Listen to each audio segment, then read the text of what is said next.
हाय.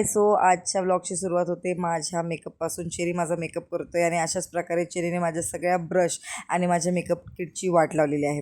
चेरीसाठी आलेला आहे एक पार्सल. मी मिशोवरून चेरीसाठी काही बुक्स मागवल्या होत्या ज्या की मला खूप आवडल्या होत्या. मिनिशा बुक्स आहेत ज्याच्यामध्ये fruits, vegetable, colours and all खूप छान छान सगळे होते आणि होपफुली चेरीला आवडलेलं आहे आणि होपफुली तो अभ्यास करेल. त्यानंतर आम्ही काही फ्रूट्स खाल्ले अभ्यास करता करता आणि संध्याकाळी मी घरातलं सगळं आवरलं आणि आम्ही निघालो शॉपिंगला. शॉपिंग म्हणजे आम्हाला एक साडी घ्यायची होती.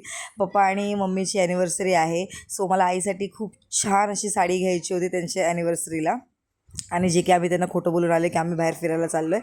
आणि इथे बघा इतक्या साड्या होत्या की मी इतकी कन्फ्यूज झाली. आणि बाहुबली आणि चेरी त्यांचंच खेळत बसलेत आणि मी इतक्या साड्या बघितल्या आणि मला कोणती घ्यावी असं कळतच नव्हतं. आणि होपफुली एक छानशी साडी मी सिलेक्ट केली आणि आम्ही निघालो घरी जायला. कोणती साडी आहे काय ते बघूया नेक्स्ट व्लॉगमध्ये. Thanks for watching.